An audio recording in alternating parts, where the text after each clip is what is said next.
Muhammadun syukruhu fardun 'alal umami, bahwasanya Nabi Muhammad itu untuk mensyukuri atas keberadaannya itu fardun 'alal umami, menjadi satu kewajiban, menjadi satu keharusan kepada seluruh umat, bukan hanya umat Nabi Muhammad, saudara, seluruh umat wajib untuk mensyukuri atas dapat anugerah daripada datangnya Nabi kita Sayyiduna Muhammad Sallallahu Alaihi Wasallam. Makanya Allah Subhanahu Wa Taala di dalam surat Al-A'raf, beliau Allah Subhanahu Wa Taala di dalam ayat suci Al-Quran ketika menceritakan bagaimana Nabi ini merupakan sosok Nabi yang sudah tercatat, yang termaktub segala hal yang berkaitannya di kitab-kitab Nabi terdahulu, baik di kitab Tauratnya maupun di kitab Injilnya, semua dicatatkan, semua diceritakan sifat-sifatnya, namanya, mau nama di langit, nama di bumi, karakternya, fisiknya, sikapnya, keturunannya, semua hal-hal yang berkaitan tentang Nabi tercatatkan oleh di dalam kitab-kitab Nabi terdahulu. Padahal nabinya belum ada secara jasadan, walaupun secara nur sudah ada pada ayah-ayahanda dan ibunda-ibunda daripada Rasulullah Shallallahu Alaihi Wasallam, sehingga para umat terdahulu itu sudah kenal dan tahu. Dia tahu ciri-cirinya, dia pelajari, bahkan saking taunya dia lebih kenal, dia lebih yakin tentang Nabi dibanding tentang nasab dia punya anak, saudara. Kok bisa? Karena dia lebih yakin, percaya dengan ayat suci Al-Quran atau ayat-ayat kitab-kitab suci mereka dibanding istri-istri mereka yang belum tentu menjaga kesucian mereka, tidak berzina, saudara. Dia lebih yakin tentang sifat-sifat Nabi karena tercatatkan dengan jelas, diriwayatkan dari berbagai kitab-kitab suci, mau di Tauratnya, mau di Injilnya sekalipun, tercatatkan sifat-sifat Nabi kita Sayyiduna Muhammad Sallallahu Alaihi Wasallam. Makanya Allah Subhanahu Wa Taala mengatakan, maka menjadi siapa yang ingin mendapatkan keberuntungan dari dunia hingga akhirat, Allah abadikan 4 perkara untuk bisa mendapatkan keberuntungan yang dijanjikan oleh Allah Subhanahu Wa Taala. Di mana di akhir ayat tersebut, saudara, dalam surat Al-A'raf ayat 157 disebutkan, "Falladzina amanu bih wa 'azaruhu wa nasaruhu wattaba'u nural ladzi unzila ma'ah ulaika humul muflihun." Shadaqallahul 'azim. Di penutup ayat itu Allah sampaikan, "Falladzina amanu bih", mereka-mereka yang beriman kepada Rasulullah Sallallahu Alaihi Wasallam, menjadi syarat pertama untuk kita mau beruntung. Omong kosong, Anda punya jabatan tinggi, Anda punya harta kaya melimpah, Anda punya keterkenalan yang luar biasa, tapi dalam hati Anda tidak ada keimanan terhadap Rasulullah Sallallahu Alaihi Wasallam. Anda tidak meyakini syariatnya, Anda tidak menjalankan akhlaknya, mau sehebat apa jabatan Anda, maka tidak akan Anda pernah beruntung di dunia maupun akhirat, saudara. Syarat pertama, Anda mesti beriman. Mau Anda punya jabatan paling tinggi, jangankan di Indonesia, di dunia sekalipun, tidak ada keimanan Anda terhadap syariat Nabi, Anda tidak akan pernah beruntung, saudara. Mau Anda punya harta melimpah sekalipun, mau Anda dikawal dimanapun, tidak akan pernah beruntung. Saya mau tanya, ayat yang tadi saya bacakan itu Al-Quran. Saya mau tanya, Al-Quran itu kalam siapa? Ya Allah, orang sini lemes-lemes nih. Ini orang mana nih? Pasar Kemis? Hah? Apa semangatnya hari Kemis doang? Karena ada pasar. Saya mau tanya, Al-Quran kalam siapa? Al-Quran firman siapa? Saya mau tanya, kalau firman Allah mungkin benar atau pasti benar? Mungkin benar atau pasti benar? Yakin dengan firman Allah? Percaya dengan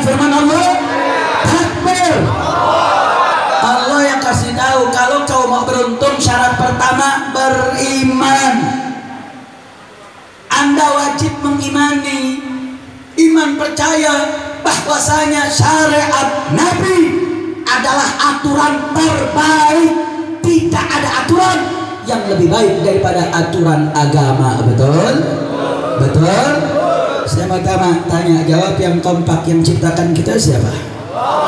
Yang ciptakan kita siapa? Berarti yang tahu baik buruk kita siapa?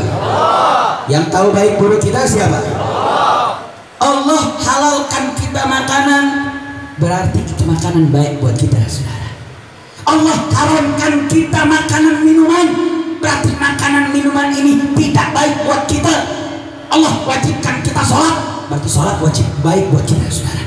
Allah wajibkan kita puasa 1 bulan dalam 1 tahun, berarti puasa baik buat kita. Allah wajibkan kita keluarkan zakat dari harta kita, dari pertanian kita, dari peternakan kita, maka zakat itu baik buat kita, saudara. Enggak, ibadah bukan buat Allah. Kita sholat, kita puasa, kita zakat, menjalankan aturan syariat, tidak ada satupun yang menambah atau mengurangi daripada kemuliaan Allah Subhanahu wa Ta'ala. Enggak ada, saudara. Ibadah aturan yang kita kerjakan itu baik buruknya balik kepada kita. Kita kerjakan, kita dapat kebaikan. Jika kita tinggalkan, kita dapat keburukan. Artinya apa, saudara? Aturan yang Allah tekankan kepada kita itu merupakan satu guidance hidup kita. Saya punya analogi. Analogi ini sering saya bawa untuk menyederhanakan apa yang tadi saya sampaikan. Contoh, orang pasar Kemis ada yang beli TV. Beli TV-nya di pabrik, di toko, langsung dari pabrik, sehingga masih dapat kardus, ada katalog, dan semua rangkaian-rangkaian TV yang harus dia terima. Singkat cerita, ini orang pasar Kemis beli juga bajai. Orang pasar Kemis tahu bajai gak? Tahu gak? Apaan? Rodanya berapa ya? 3. Dia beli bajai sama dari pabrik juga. Tuh bajai punya, dikasih juga tuh katalog, pokoknya semua dah yang menjadi kelengkapan tuh bajai.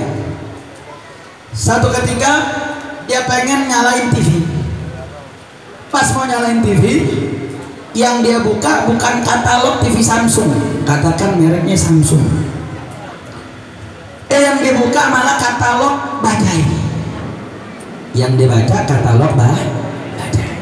Dia buka halaman 1, cara menyalakan. 1, ambil tali. Dia keluarin TV, dicari tali, ketemu kabel. Nomor 2, tarik yang kencang sebanyak 3 kali. Dia tarik tuh kabel 3 kali.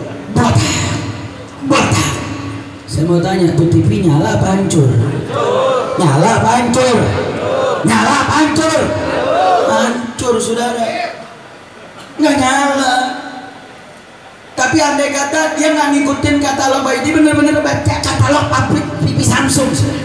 Diambil tuh katalog, dibaca nomor 1, ambil TV-nya, cari colokan, colok ke sumber listrik, ambil remote, pencet tombol power. Saya mau tanya, tuh TV nyala gak? Nyala gak? Nyala gak? Nyala. Kenapa? Karena ikut pabriknya. Maksudnya apa, saudara? TV bisa rusak kalau nggak ikut katalog pabriknya, saudara. Maka manusia pun sama. Jadi maka saya tanyakan, siapa yang ciptakan kita? Allah. Maka Allah Subhanahu wa Ta'ala telah menciptakan kita dan memberikan aturan hidup kita.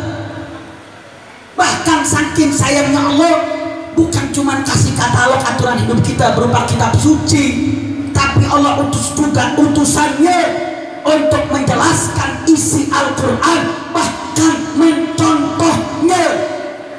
Makanya tabi'in ketika bertanya Sayyidatuna Aisyah, tabi'in ini orang yang ketemu sahabat, berarti dia gak ketemu Rasulullah SAW. Tanya, bagaimana sih kaifa kana khuluqun nabi? Tabi'in nanya, ya Sayyidatuna Aisyah, bagaimana sih akhlaknya Nabi? Kami nggak pernah lihat Rasulullah. Kami minta disifati, wahai ummul mu'minin, wahai istrinya Rasulullah sallallahu alaihi jawab Sayyidatuna Aisyah? Saudara, Sayyidah Aisyah jawab dengan jawaban yang singkat, padat, tapi penuh dengan manfaat. Saudara, apa jawab Sayyidatuna Aisyah? Kana khuluquhul Qur'an. Kau mau tahu akhlak Nabi? Kana khuluquhul Qur'an. Yardahu biridah wa yaghdabu bighadabih. Atau kama qala Nabi sallallahu alaihi wasallam. Atau kama qala Sayyidatuna Aisyah. Sayyidah Aisyah jawab singkat padat, saudara. Kata Sayyidatuna Aisyah apa? Sayyidatuna Aisyah mengatakan bahwasanya akhlaknya Nabi adalah Al-Quran. Nabi ridho dengan yang diridhoi Al-Quran, dan Nabi marah dengan apa yang tidak disukai oleh Al-Quran. Sayangnya Allah, saudara, saya mau tanya nih, orang pasar kemis kalau beli TV yang ada di pabrik atau di toko, saya mau tanya, emang yang kan dagangnya atau yang pabriknya nih, pabriknya datang ngejelasin katalog satu persatu setiap halaman, ada gak? Ada nggak yang beli TV satu persatu setiap poin dibacain, dijelasin, dicontohin? Ada atau tidak? Ada atau tidak? Ada, sudah. Tapi Nabi kita Sayyidina Muhammad SAW menjelaskan Al-Quran, mengiringkan segala macam ajaran Al-Quran, dijelaskan satu persatu. Alhamdulillah. Jadi saya mau tanya, Allah baik gak? Allah cinta gak dengan hambanya? Alhamdulillah. Maka kalau udah tahu begitu, wajar nggak kita bersyukur? Wajib nggak kita bersyukur? Wajib. Makanya tadi Imam Al-Busiri mengatakan Muhammadun syukruhu fardun 'alal umam. Nabi Muhammad SAW syukurnya umat kepadanya menjadi wajib. Makanya dalam ayat yang lain Allah mengatakan laqad manallahu 'alal mu'minin idz ba'atsa fihim rasulan min anfusihim yatlu 'alaihim ayatihi wa yuzakkihim wa yu'allimuhumul kitaba wal hikmah wa in kanu min qablu lafi dhalalin mubin. Shadaqallahul 'azim. Tegas Allah sampaikan laqad manallahu 'alal mu'minin, sungguh telah betul-betul dapat anugerah. Siapa? 'Alal mu'minin, anugerah buat orang-orang beriman. Apa anugerah Allah itu? Idz ba'atsa fihim rasulan min anfusihim.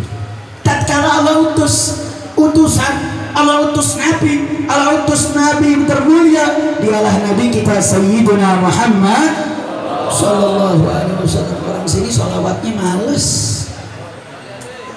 Saya mau tanya, kita datang maulid mau minta dapat rahmat dari Allah, betul? Betul? Jawab betulnya males. Saya mau tanya, kita datang maulid kan pengen dapat rahmat, bukan pengen dapat berkat, benar nggak? Ini berkat bukan barokah, ini berkat. Ini kalau yang nggak sholawatnya, ini niat mau dapat berkat berarti ini. Dengar nama Nabi nggak sholawat, datang ke maulid mau ngapain? Kenapa saya katakan nanya mau ngapain, saudara? Dalam satu riwayat, ini bahayanya nih, antum dengar nama Nabi nggak sholawat mulutnya. Lihat, dengar baik-baik, saudara. Satu waktu Sayyidah Aisyah lagi ngejahit di satu malam, tahu lentera mati, jarum jatuh. Saya mau tanya, nyari jarum di kegelapan susah gak? Susah gak? Susah. Sayyidah Aisyah kenapa nyarinya ketemu-temu, saudara? Tahu-tahu mendadak ruangan yang paling balap gulita menjadi terang benderang. Apa gerangan? Datang Nabi kita Sayyidina Muhammad sallallahu alaihi wasallam. Nabi datang terang, saudara. Sampai-sampai Sayyidah Aisyah ketika dapat tuh jarum sambil nengok wajah Nabi mengatakan ma'adu wajhuka ya Rasulullah. Alangkah bercahayanya wajahmu ya Rasulullah. Saya mau tanya, ruangan gelap kita masuk nyala nggak? Nyala. Muka lu bohlam. Ini Nabi, saudara, gelap karena mudarat tubuh Nabi, ruangan terang beneran. Jangankan satu ruangan, dunia, langit, dan seluruh makhluk ciptaan Allah itu dapat kecipratan daripada berkahnya cahaya Nabi Muhammad. Karena makhluk pertama yang Allah ciptakan adalah nur Nabi Muhammad SAW. Berkah cahaya inilah Allah ciptakan bumi beserta isinya. Allah ciptakan langit dengan makhluk-makhluknya. Itu berkah cahayanya Nabi Muhammad SAW. Sayyidah Aisyah ketika nengok secara refleks mengatakan, indah betul wajahmu ya Rasulullah, bercahaya betul wajahmu ya Rasulullah Sallallahu Alaihi Wasallam. Kemudian Nabi mengatakan apa? Wailun, celakalah. Sayyidah Aisyah nanya, siapa yang celaka? Nabi katakan, man lam yara wajhi yawmal qiyamah. Siapa-siapa yang nggak bisa lihat wajahku, mereka-mereka yang celaka adalah mereka-mereka yang tidak dapat menengok wajahku pada hari kiamat kelak. Ditanya sama Sayyidah Aisyah, ini siapa yang orang rugi macam itu tuh siapa? Apa jawab Nabi saudara? Nabi katakan, man dzukirtu ismi wa lam yusalli alayya. Siapa-siapa yang tidak nyebut, nggak sholawat tatkala namaku disebut, maka yaumul kiamah nggak bisa lihat wajah Nabi Muhammad Sallallahu Alaihi Wasallam. Saya mau tanya, jawab yang keempat, kira-kira kalau yaumul kiamah nggak bisa lihat wajah Nabi, rugi atau untung? Untung apa rugi? Untung apa rugi? Kenapa rugi saudara? Saya mau tanya, Nabi nanti yaumul kiamah adanya di surga atau di neraka? Oh, orang sini nggak yakin Nabi di surga. Yang jawab 3 orang. Inna lillahi wa inna ilaihi raji'un. Pantesan mesti banyak-banyak maulid di sini. Anda dengar dari bagian katanya kemarin baru maulid masjid, sekarang maulid lagi. Emang pantes Pak Ian, mesti tiap hari ngadain maulidnya. Saya tanya, jawab yang keempat, Nabi di surga atau di neraka? Di surga atau di neraka? Berarti kalau kita nggak bisa lihat Nabi, berarti yang nggak lihat Nabi di mana posisinya? Surga apa neraka? Surga apa neraka? Berarti saya mau tanya, masuk neraka untung apa rugi? Untung apa rugi? Ini orang sini memang pasar kemis, masuk surga masuk neraka? Masuk surga apa masuk neraka? Mau lihat wajah Nabi? Mau lihat wajah Nabi? Sallu ala Nabi. Jadi kalau mau lihat wajah Nabi, sholawat. Dengar nama tuh sholawat. Sholawat tuh ringan. Saya mau tanya, sholawat ringan apa berat? Ringan. Saya mau tanya, emang sholawat mesti pergi ke Mekah dulu? Mesti pergi ke Madinah dulu? Emang sholawat mesti jalan 1000 km dulu? Emang sholawat mesti bayar dulu? Bayar gak? Bayar gak? Mulai semangat nih. Alhamdulillah. Alhamdulillah. Nah, ini curiga, ini lemes karena belum makan, bagaimana sih? Udah makan belum? Udah makan semangat udah. Aduh, gak betul nih. Semangat belumnya kencang benar. Bilang surga neraka, surga. Ya orang jawab. Inna lillahi wa inna ilaihi raji'un. Saudara, bahaya tadi kita dengar nama Nabi nggak sholawat, bahaya. Kenapa? Karena kita tidak bisa lihat wajah Nabi Muhammad Sallallahu Alaihi Wasallam. Kenapa sih kok bisa sampai sekedar sebut namanya sampai sebesar itu, saudara? Nih, kita semua nih yang bisa nyelamatin kita yaumul kiamat cuma satu orang. Yang bisa nyelamatin kita cuma Nabi Muhammad Sallallahu Alaihi Wasallam. Saya mau tanya, kita nih kerja misalkan, bos kita kalau di kantor taat, nggak pernah telat, datang rapi, kerjaan lancar, usamina watona deh. Pertanyaan yang saya mau tanya, bos kita bisa nyelamatin kita gak? Bisa gak? Gue takut banget ada bosnya di sini bang. Jawab yang kompak. Saya mau tanya, bos kita bisa nggak nyelamatin kita? Saya mau tanya, menteri kita bisa nggak nyelamatin kita? Presiden kita bisa nggak nyelamatin kita? Jenderal kita bisa nggak nyelamatin kita? Kapolri kita bisa nggak nyelamatin kita? Saya mau tanya, yang nyelamatin kita siapa? Nabi, betul? Yang nyelamatin kita siapa? Yang selamatin kita siapa? Nah, Nabi. Siapa yang selamatin kita? Siapa yang selamatin kita? Nabi kita Sayyidina Muhammad. Boleh cerita? Boleh gak? Boleh gak? Kapan? Jam 8 aja dah. Udah mau maghrib. Hah? Lanjut. Gue nanya cerita kapan, lanjut. Sekarang apa tahun depan? Hah? Tapi kan orang sini maulidnya berkali-kali. Saudara, udah ditelepon tuh. Baik, saya akan cerita ada satu riwayat hadis panjang. Dan mudah-mudahan ini jadi motivasi semangat kita buat banyak bersolawat kepada Nabi Muhammad SAW. Dalam satu riwayat, saudara, bagaimana Nabi Adam alaihissalam saat yaumul kiamah terjadi, sudah bumi porak-poranda, semua sudah dibangkitkan. Nabi Adam alaihissalam lagi ngeliat ada satu umat Nabi Muhammad SAW lagi ditarik sama malaikat mau dimasukin ke neraka. Nabi Adam lapor, ya Ahmad, hei Ahmad. Ahmad nama Nabi Muhammad di langit, nama Nabi Muhammad di bumi. Ada Muhammad, ada Toha, ada Hashim, ada Muzammil, ada Mudaththir, namanya banyak.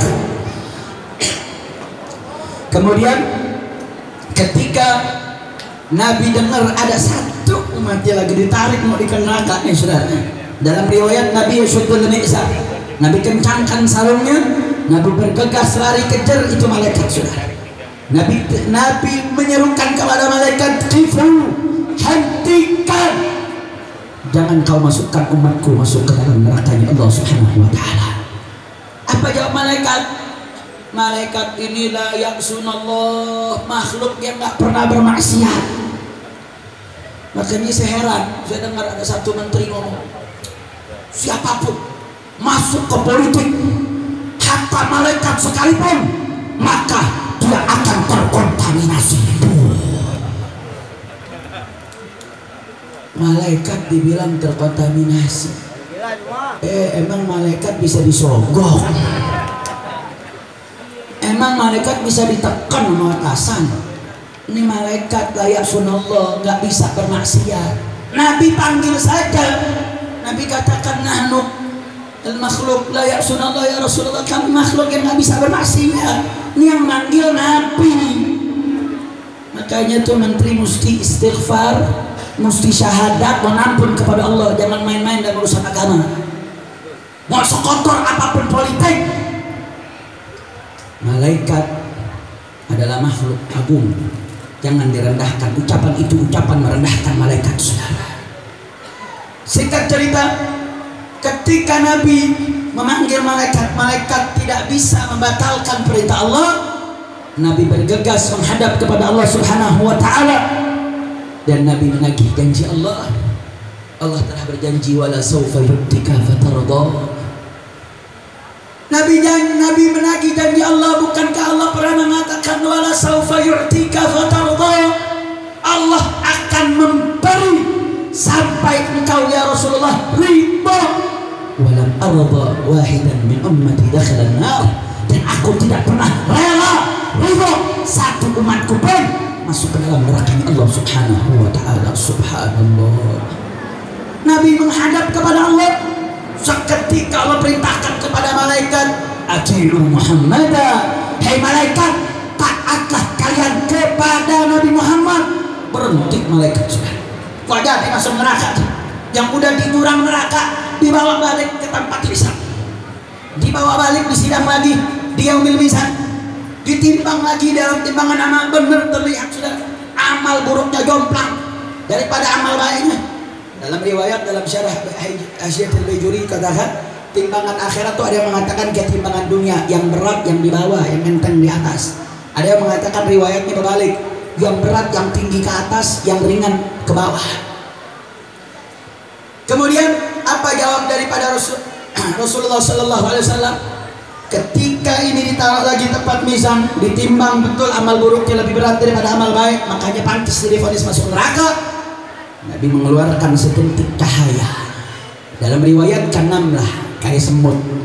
Saya mau tanya, semut di pasar Kemis gede apa kecil? Gede apa kecil? Ada semut di pasar Kemis gede kambing? Ada segede kebo? Ada segede gajah? Berarti saya mau tanya, semut gede apa kecil? Gede apa kecil? Itu cahaya segede semut bang. Nabi bawa, Nabi taruh di timbangan amal baik. Yang tadinya amal buruk lebih berat dari amal baik, gara-gara sejentik cahaya tadi gomplang menjadi amal baik lebih berat daripada amal buruk. Malaikat diperintahkan untuk masukin ke surga, saudara. Ini nih orang yang diselamatin dari neraka sampai masuk surga, bingung ini orang siapa? Bela-belain saya, perjuangkan saya, tarik saya dari neraka, dibela, dihisab sampai masuk surga. Siapa dia? Ma ajmala wajhuk, alangkah indahnya wajahmu, kau ini siapa? Kau bela-bela saya, kau siapa? Apa jawabnya? Ana nabiyukum Muhammad sallallahu alaihi. Aku nabimu. Nggak ada di situ aku presidenmu, aku rajamu, aku menterimu. Ana nabiyukum Muhammad sallallahu alaihi wasallam. Aku nabimu. Dan Nabi jawab, Anda lihat itu cahaya sejentik tadi, itu apa? Itu satu sholawatmu yang kau baca. Satu cahaya kecil tadi tuh, itu satu sholawat yang kau pernah baca di bumi, yang menjadi hakku untuk bela kau di yaumul qiyamah. Saya mau tanya, berarti sholawat pahalanya gede apa kecil? Gede apa kecil? Gede apa kecil? Udah sudah. Makanya saya punya guru setelah melihat riwayat ini, beliau mengatakan apa saudara? Beliau menyampaikan, kau carilah satu dalil untuk kau bisa nanti dibela oleh Allah lewat nabinya. Nabi itu bela-belain, nggak mau menggunakan privilege ada doa. Setiap nabi dikasih doa yang mustajab. Nabi tidak gunakan doa tersebut untuk Nabi simpan untuk menjadi syafaatul uzma yaumul qiyamah, untuk jadi syafaat terbesar yang tujuannya buat bela kita, saudara. Berarti kalau tahu seperti itu, Nabi sayang nggak sama kita? Nabi cinta nggak dengan kita? Cinta, saudara. Pertanyaan selanjutnya, bagaimana Anda terhadap Rasulullah? Bagaimana Anda kepada Nabi Muhammad SAW? Udah apa yang kita perbuat buat Nabi, saudara? Apakah kita sudah kenal? Apakah kita sudah betul-betul beriman? Bagaimana sikap kita terhadap syariat Nabi yang ditindas, yang tidak diperbolehkan untuk dijalankan? Padahal di tangan kita ada kesempatan untuk melakukan pembelaan, penolongan. Kita punya harta untuk bela agama Nabi, kita punya pamoritas untuk bela agama Nabi. Tapi di mana kita untuk agama Rasulullah? Di mana kita terhadap syariat Rasulullah? Tanyakan, saudara. Nabi kita sudah tidak diragukan kecintaan kepada kita. Tinggal pertanyaannya, bagaimana kita kepada Rasulullah SAW? Makanya dalam ayat tadi dikatakan, "Falladzina amanu bih." Yang pertama syarat beruntung, beriman kepadanya. Yang kedua, azzaruh, muliakan nabimu, sanjung tinggi nabimu. Jangan kau rendahkan, jangan kau hinakan, jangan kau melakukan daripada hal-hal yang dapat merendahkan derajat Rasulullah SAW. Bela agama syariatmu, sanjung tinggi syariat nabimu. Itu syarat kita beruntung, saudara. Bukan cuma memuliakan, wa nasaruhu, bela, saudara. Bela apa-apa yang dicinta oleh Rasulullah. Rasulullah SAW cinta kepada umat, bela umatnya. Jangan bikin umatnya susah. Makanya Nabi pernah berdoa, saudara. Nabi berdoa, ya Allah, barang siapa yang di tangannya ada kewajiban, ada kekuasaan, dan dia bersikap lembut kepada kekuasaannya, farfuqbih, maka lembutkan dia ya Allah.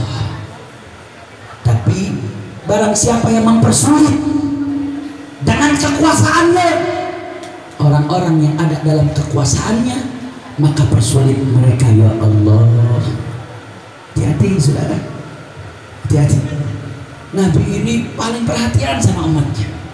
Makanya di dalam sini disifati oleh Allah Subhanahu wa taala, laqad ja'akum rasulun min anfusikum azizun 'alaihi ma anittum harisun 'alaikum bil mu'minina raufur rahim. Ada 3 sifat yang disebut oleh Allah dalam ayat ini saudara. Yang pertama, laqad ja'akum rasulun min anfusikum, sungguh telah datang utusan Nabi Muhammad dari jenis kalian. Wa fi riwayah anfasakum, dari yang paling mulia di antara kalian. Azizun 'alaihi ma anittum, azizun, Nabi merasa berat, Nabi terbebani, ma anittum, apa-apa yang menjadi beban kalian saudara. Jadi masyarakat dalam kesulitan, Nabi ngerasa sulit. Masyarakat terzalimi, Nabi ngerasa sulit saudara. Seperti yang terjadi di Pulau Rempang. Tahu Rempang? Tahu gak Rempang? Rempang bikin rempong, betul. Rempang itu salah satu pulau di Kepulauan Riau. Jadi Kepulauan Riau itu ada 7 pulau saudara. Ada yang disebut Barelang, Batam, Rempang, dan Galang. Saudara-saudara kita di Rempang saat ini saudara, 16 kampung, 70.000 kepala. Saat ini karena label investasi, kita nggak pernah menolak investasi saudara. Investasi bagus, tapi perlu diingat, investasi harus menyesuaikan hak-hak masyarakat, betul? Betul? Nggak boleh dong, apalagi dengan modal PSN, yaitu program strategis nasional yang saat ini sedang diupayakan di Pulau Rempang saudara. Kenapa ke Pulau Rempang yang dipilih? Karena pulau ini terdapat pasir silika. Pasir silika itu adalah bahan baku utama pembuatan kaca. Karena perusahaan anak perusahaan Artagraha milik Tommy Winata ini salah satu dari 9 negara yang punya salah satu proyek yang disebut Rempang Ecosystem. Ini menjadi PSN, menjadi program strategis nasional. Kemudian program ini diperkuat dengan undang-undang Omnibus Law yang sudah disahkan. Karena PSN dimanapun berada harus disukseskan. Kita nggak permasalahkan dalam soal PSN-nya, soal investasinya, kita nggak permasalahkan. Cuman masalahnya, tahu-tahu pemerintah Batam datang ke Pulau Rempang.